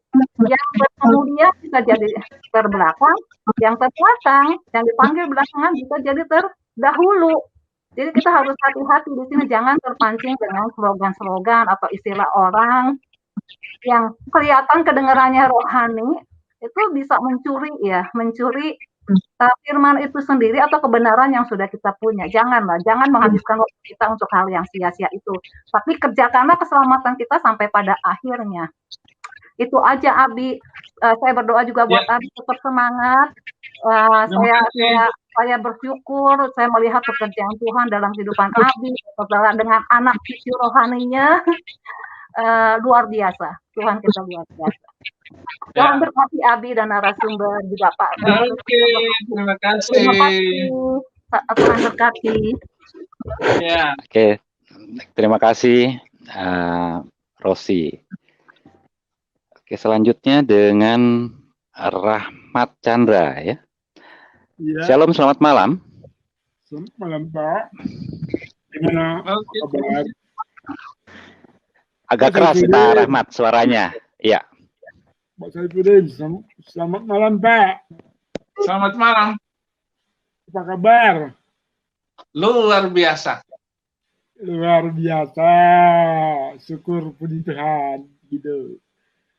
Pak, ini Pak, orang tadi bertanya tentang ini Pak, bertanya tentang apa? Orang kaya yang bertanya kepada Yesus, Guru, perbuatan apakah yang akan membuatku hidup yang kekal? Maksudnya gitu, Pak. Oh. Jadi Yesus menjawab gitu. Kasihan ibu ayah, kasihan ibu bapamu, jangan berzina, jangan ini, jangan itu. Jadi orang kaya itu bilang, semua sudah kulakukan. Maksudnya gitu, Pak. Oh, gitu. Dia bertanya. Jadi itulah. Jadi Yesus menjawab, jualah segala. Maksud Yesus, apabila engkau hendak sempurna, kayak gitu ya, jualah segala hartamu dan ikutlah aku, gitu. Maksudnya begitu, Pak. Oh, saya tahu maksudnya. Jadi jual segala hartamu, dia nggak mau menjual. Ikutlah aku, dia nggak mau ikut Yesus. Jadi percuma harta kekayaan, percuma amal perbuatan, melaksanakan 10 perintah, tapi tidak ikut Yesus Kristus. Makanya tadi saya bilang, kalau kamu mau jadi murid Kristus, ya tinggalkan ajaran kadrun. Saya bilang begitu. Kamu cuma baca-baca firman tapi nggak ikut, ya percuma. Jadi begitu mestinya. Jadi gini Pak, gini, kita orang Kristen, saya berpendapat orang Kristen itu tidak boleh miskin, bahkan kita harus kaya sekaya-kayanya. Karena dengan kaya itu kita banyak hal yang bisa kita lakukan untuk kemuliaan Tuhan. Amin. Banyak hal yang bisa kita lakukan untuk kemuliaan Tuhan. Yang penting apa kita dapatnya bagaimana? Bagaimana caranya kita mendapatkan? Bukan soal kita kaya nggak kaya, Pak. Bahkan kita harus kaya sekaya-kayanya. Apa yang kita lakukan harus kita apa? Seolah kita lakukan untuk Tuhan, nggak gitu? Kita lakukan untuk Tuhan semuanya, gitu. Jadi itu orang kaya itu mencoba Yesus sebetulnya. Kalau saya pikir, orang kaya itu mencoba Yesus. Bagaimana? Sedangkan Yesus tahu pikirannya, kayak gitu. Iya, Pak. Kalau tanggapan saya gitu. Yesus saya pikir orang itu mencoba Yesus. Makanya Yesus juga menjawab begitu. Yesus mau lihat hatinya, kayak gitu. Saya kira itu aja Pak yang bisa saya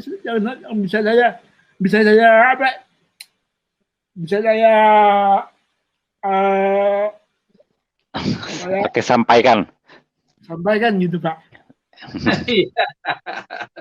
Sama-sama, terima kasih banyak. Iya.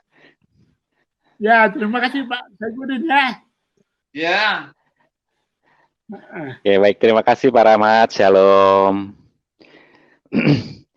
Oke, dilanjut dengan Pak Tom. Wah, masih ada? Ya, masih ya, ada. Terakhir. Shalom. Shalom Pak. Selamat Pak malam. Tom. Ya, shalom. Iya. Shalom Pak Saifuddin. Shalom Pak. Shalom. Siapa ya narasumber ya? Ya. Luar biasa ya kesaksiannya tadi, dan ya kita berharap dengan diskusi-diskusi yang sudah terjadi tadi juga ada saudara kita dari Muslim yang masuk ya Pak Saifuddin, dan ya seperti biasa pertanyaan yang mainstream dilontarkan itu sebenarnya sudah berkali-kali juga dijawab di beberapa channel, tapi tidak lelah Pak Saifuddin menjawab juga untuk meladeni saudara kita itu ya. Jadi sebenarnya pertanyaannya itu pertanyaan yang seringkali diulang-ulang begitu, untuk supaya mungkin Pak Saifuddin ini nanti marah atau emosi atau mungkin bosan gitu menjawab pertanyaan yang sama kan, yang terus-terus diulang. Nah ini adalah bagian dari skenario mereka atau strateginya, tapi puji Tuhan Pak Saifuddin tetap bisa menjawab, atau mungkin sudah mengetahui lah tabiat atau wataknya juga seperti itu pertanyaannya. Tapi ya kita mendoakan saja Pak Saifuddin, semoga dibukakan juga dia matanya ya, dibukakan pikirannya supaya mengenal siapa pribadi Tuhan itu yang sebenarnya. Ya, ke narasumber mungkin halo Pak, selamat malam. Tadi saya sedikit mungkin tidak full ya mendengar kesaksiannya, tapi bagaimana perasaannya sekarang Pak? Kalau dulu kan ketika melihat Pak Saipudin cukup ini juga ya Pak, cukup kesal juga ada cerita seperti itu ya Pak ketika menonton ya. Tapi dari sana Bapak jadi penasaran dan mungkin mencari tahu. Mungkin bisa disingkat dikasih ininya Pak, pencerahannya mungkin seperti apa Pak? Ya, yang tadi seperti saya sampaikan waktu pas ketika pertama ngelihat Pak Saifuddin Ibrahim, rasa benci gitu loh, seolah menghina kalau seumpama apa namanya kesaksiannya ceramah-ceramah yang dia sampaikan itu seolah menghina Nabi, menghina Islam. Dan dari situ yang saya sampaikan tadi dari pertama itu saya mencari tahu, ya. Artinya bahwa ya persislah sama saudara kita tadi yang masuk berinteraksi ya. Jadi sebenarnya channel Pak Saifuddin juga sudah banyak menggemparkan bagi Abdul. Jadi mungkin mereka akan bermunculan gitu. Apalagi penonton kan cukup banyak juga. Tapi ya saya doakannya Mas juga tetap inilah memperdalam lagi tentang pengetahuan imannya dan Pak Saifuddin bisa terus melesat ini Pak, karena makin hari makin banyak yang ini Pak, makin banyak yang tertarik gitu Pak. Mungkin dari saudara kita juga di sana, karena ada tadi channel juga memposting bahwa sebelumnya ada cuma 300.000 Alkitab online yang di-download kan, tapi sekarang sudah sampai 50 juta. Artinya bahwa ada peningkatan yang sangat signifikan puluhan kali lipat ya. Jadi ini menjadi trigger juga nanti bagi kita semua di masa-masa yang sulit saat ini Indonesia. Kita berdoa sama-sama semoga Indonesia ini cepat segera dipulihkan sesuai dengan mungkin visi yang sudah Pak Saifuddin pernah sampaikan. Mungkin itu aja Pak Saifuddin, karena sudah lelah juga Pak, udah sejam lebih ya Pak. Jadi terima kasih sudah diizinkan masuk Rohani Kristen Pak Saifuddin Ibrahim. Pak narasumber, Tuhan Yesus memberkati Pak. Ya, terima kasih banyak. Ya, untuk responnya. Oke, terima kasih. Shalom Pak Tom. Masih ada gimana Abi? Apa kita sudahi dulu atau gimana? Berapa orang lagi? Kita batasi 2 dulu ya. 2 orang ya. Oke, jadi 2 orang. Oke, yang pertama dengan Rinaldo. Selamat malam, tolong buka mic-nya ya. Rinaldo silakan, mungkin singkat aja Pak Rinaldo ya. Shalom Pak Rinaldo.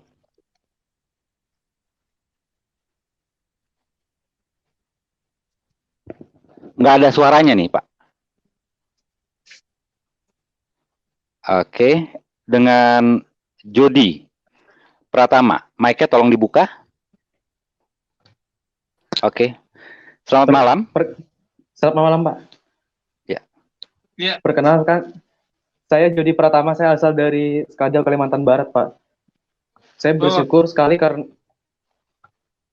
Ya, Pak, saya Pak Jody, Pak. Saya bersyukur sekali, Pak, karena di seluruh Indonesia banyak sekali pertobatan terjadi di mana-mana, Pak. Saya bersyukur juga, Pak, karena adanya Bapak. Jadi, saya melihat bahwa gelombang pertobatan terjadi di mana-mana, Pak. Saya di sini ingin menjelaskan Pak tentang nama Tuhan Pak. Kan di Arab menyembah Tuhan itu kan namanya Allah, sedangkan di Kristen ada Allahnya juga. Saya mau tanya nih Pak, Allah itu siapa sih Pak? Menurut pandangan Bapak gitu. Allah itu sesembahan yang disembah. Ada Allah yang ditulis bahasa besar, kata besar, ada Allah yang ditulis dengan huruf kecil. Allah yang disembah itu adalah yang huruf kecil, itu adalah semua bentuk sesembahan, entah batu, entah duit, entah apapun, itu disebut Allah dengan tulisan kecil. Allah yang besar itu adalah sang engkang moho kuaos, kalau orang Jawa bilang, yang maha kuasa. Bentuk kebesarannya itu sebagai firman di dalam Yesus Kristus.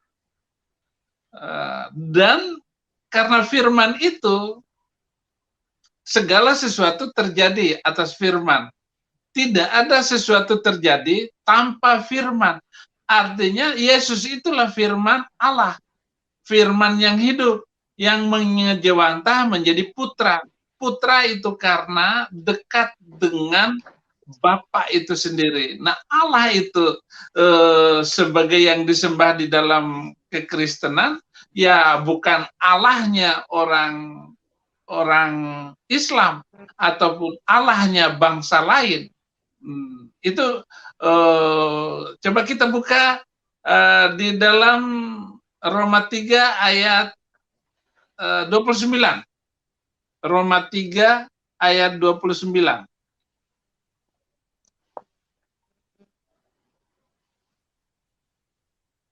Silakan Pak.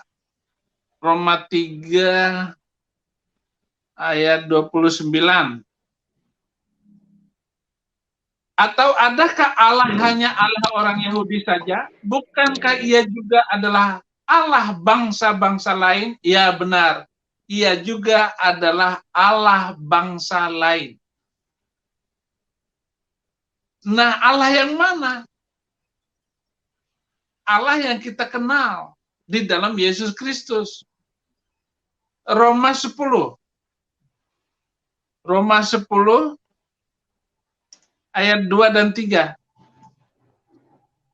Sebab aku dapat memberi kesaksian tentang mereka bahwa mereka sungguh-sungguh giat untuk Allah. Allah huruf besar. Tetapi tanpa pengertian yang benar. Jadi mereka menyembah Allah tanpa pengertian yang benar. Lalu Allah yang mereka buat itu adalah Allah yang galak, Allah yang membunuh, oh Allah yang semaunya, Allah yang memerintahkan segala sesuatu, kejahatan-kejahatan baru. Tetapi kita tidak punya Allah semacam itu. Nah, ayat ketiganya, sebab oleh karena mereka tidak mengenal kebenaran Allah dan oleh karena mereka berusaha untuk mendirikan kebenaran mereka sendiri, maka mereka tidak takluk kepada kebenaran Allah. Kebenarannya apa? Mengasihi sesama manusia, mencintai sesama manusia, tidak membebankan manusia untuk beribadah dengan maksa-maksa. Tidak ada ibadah mutar-mutar macam-macam. Tidak ada lempar setan pakai batu, nggak ada. Tidak perlu dilempar setan, pasti nggak kena setannya. Hanya karena firman Tuhan. Jadi mengertilah Allah yang kita kenal itu in the name of Christ. Nah, sekarang Yohanes 1 Yohanes 5 ayat 20. Nah, kesimpulannya di manakah Allah huruf besar itu? Kita temukan di dalam Perjanjian Baru 1 Yohanes 5 ayat 10, akan tetapi kita tahu bahwa anak Allah telah datang dan telah mengaruniakan pengertian kepada kita supaya kita mengenal yang benar. Jadi kita mengenal yang benar. Supaya kita mengenal yang benar dan kita ada di dalam yang benar. Nah ini nih kunci mengenal yang benar dan berada di dalam yang benar, di dalam anaknya Yesus Kristus. Jadi Allah yang benar itu adanya di dalam Yesus Kristus. Jadi jangan dirancukan. Masa anak Allah, lo terus Allahnya di mana? Dan itu rohani kok, bentuknya rohani bukan fisik. Bukan berarti batu dengan kayu terpisah. Ini rohani. Terus selanjutnya, wah, hilang lagi. Baca Pak Rohani. Di dalamnya anaknya Yesus Kristus, dia adalah Allah yang benar dan hidup yang kekal. Jadi Allah yang benar itu adalah di dalam Yesus Kristus. Jadi ada orang yang bilang begini, tiada Tuhan selain Allah. Tetapi berdasarkan ini, tiada Allah selain Yesus. Nah, itu baru benar. Karena ayat ini. Halo? Tiada Ya, Pak, Allah selain Yesus. Ah, itu baru. Ya, Pak. Bisa dipahami, Ini Pak. kesimpulannya. Saya mau berpendapat sedikit, boleh ya, Pak? Boleh, silakan. Allah itu kan bukan, maaf ya Pak, maksud saya itu Allah itu bukan gelar, Kak, tetapi Allah itu adalah nama pribadi dari Tuhan tersebut. Contohnya seperti presiden, nama presiden kita itu siapa? Jokowi gitu kan. Presiden itu adalah gelar. Tetapi saya berpendapat, Pak, bahwa Tuhan yang sebenarnya yang menciptakan langit dan bumi itu bukan Allah, Pak, tetapi Yahweh sendiri, Pak. Sebab Allah itu bukan Tuhannya orang Kristen. Allah itu tidak ada hubungan dengan kekristenan. Tetapi Allah itu adalah nama Tuhannya umat Islam, Pak. Saya dulu memakai Silakan nama Anda Allah. berpendapat begitu. Tetapi Anda harus tahu bahwa Perjanjian Lama itu berbicara tentang kerajaannya, yaitu kerajaan Allah. Maka di Perjanjian Baru kita bukan saksi Yahweh, tetapi saksi Kristus. Saya harus menjadi saksi Kristus, bukan menjadi saksi Yahweh. Karena Yahweh yang Anda katakan itu, ya ada di dalam Yesus Kristus. Yahweh itu sendiri malaikat. Bisa begitu. Tetapi saya tidak mau berdebat masalah ini. Anda berpendapat begitu, terserah. Saya adalah saksi Kristus, bukan saksi Yahweh. Terima kasih. Baik, Pak. Bisa dipahami, Pak. Baik, Pak. Demikian sampai di sini aja, Pak, yang bisa kami sampaikan, Ya, Pak. terima kasih. Terima kasih, Pak. Kita saling-saling terima kasih banyak juga gitu. Karena saya memahami Perjanjian Baru itu seperti itu. Kamu akan menjadi saksiku sampai ke ujung bumi, gitu. Jadilah saksi Kristus, bukan saksi Yahweh. Kesimpulan saya membaca Perjanjian Baru. Haleluya. Oke, begitu ya Pak Jody. Baik, Pak. Oke, ya baik. Terima kasih.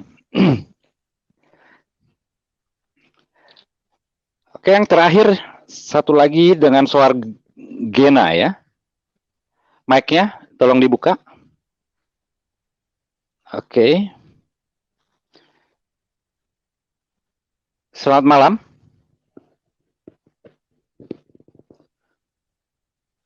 Pak Suargena.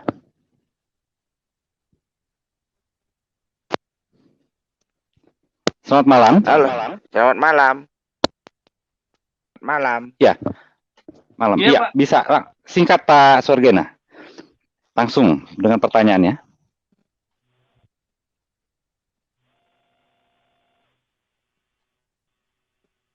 Wah, hilang lagi.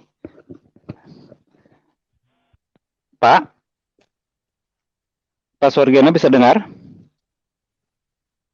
Bisa dengar, halo. Ya, silakan Pak, langsung Pak. Dengan pertanyaannya Pak. Selamat malam, Pak Saifuddin. Haleluya.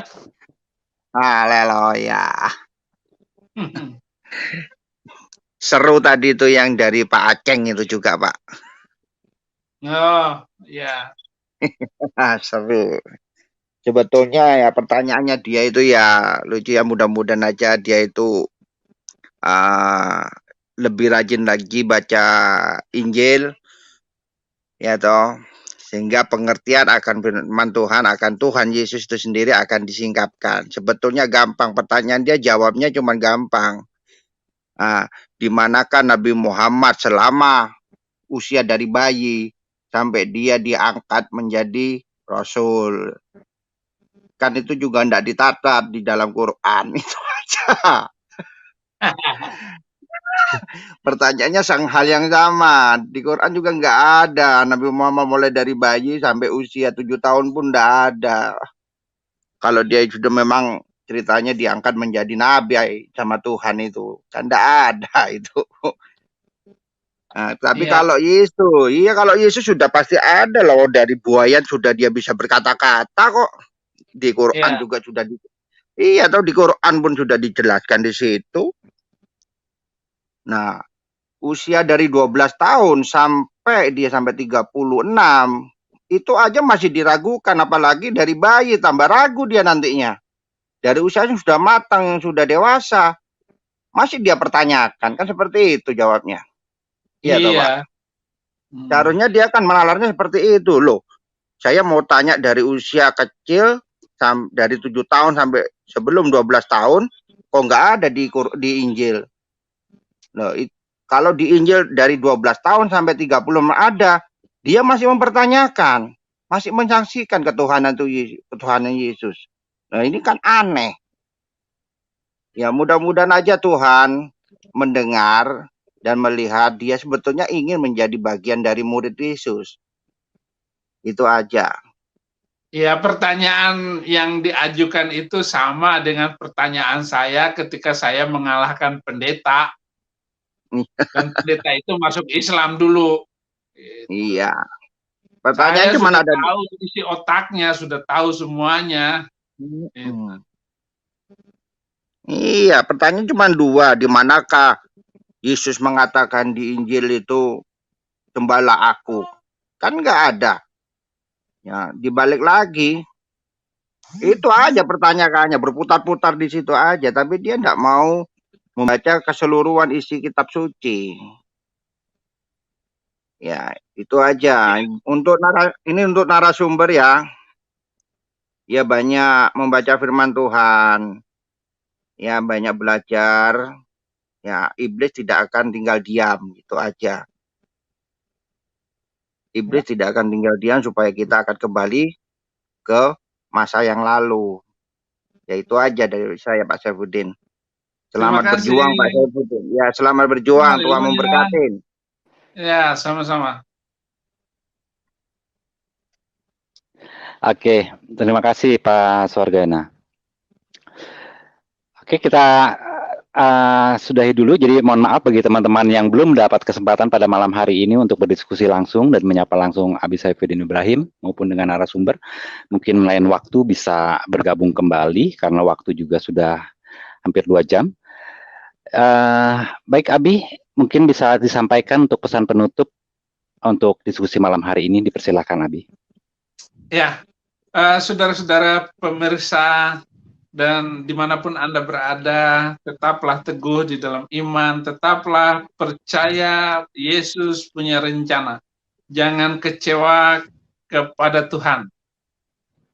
Manusia mengecewakan, Tuhan tidak pernah mengecewakan. Kalau ada orang Kristen mengatakan saya kecewa dengan Tuhan, itu orang yang sangat kasihan di muka bumi ini. Karena dia bilang saya kecewa dengan Tuhan Yesus Kristus karena Tuhan Yesus tidak menolong saya. Ingat, nyawamu itu pinjaman dari Yesus Kristus. Apapun yang kamu ada itu milik Tuhan. Kalau Tuhan ambil dalam sehari saja, hilang, habis semua. Bahkan kita akan bangkrut semiskin-miskinnya. Oleh karena itu, kalau kita masih bernapas sampai hari ini, semua kemurahan Tuhan. Oleh karena kemurahan Tuhan, ku ada sampai hari ini. Jadi itu. Terima kasih, Randy. Ada pesan apa untuk orang-orang yang mau bertobat? Silakan. Pesan saya, cobalah belajar lagi, apalagi di zaman sekarang, zaman modern, apa-apa semua ada di YouTube. Jadi tinggal kita pelajari. Kesaksiannya Abi juga bagus. Itu aja sih Abi. Ya, Oke, terima kasih semuanya. Saudara-saudaraku, saya berdoa agar kaum murtadin di seluruh Indonesia bersatu padu, berseia sekata, dan tetap tunggu komando dari Gembala Murtadin Indonesia untuk memulai pekerjaan Tuhan dan menuai. Ini adalah musim tuaian besar bagi Indonesia. Dan percayalah, setiap orang yang meninggalkan harta, kekayaan, apapun karena Kristus akan dikembalikan 100 kali lipat. Apapun sekarang masalah Saudara Randy, Tuhan akan mengembalikan bahkan 100 kali lipat. Itu janji Tuhan Yesus kepada siapapun yang menerima Dia. Terima kasih, selamat malam, Tuhan Yesus memberkati. Puji Tuhan, terima kasih Abi Saifuddin Ibrahim dan juga narasumber Bapak Randy atas kesaksian yang sudah disampaikan tadi. Demikian saudara-saudari sekalian, Bapak Ibu sekalian yang dikasihi Tuhan, pada malam hari ini live streaming akan kita akhiri sampai di sini. Atas nama Saifuddin Ibrahim dan Rohani Kristen mengucapkan terima kasih, Shalom, Tuhan Yesus memberkati.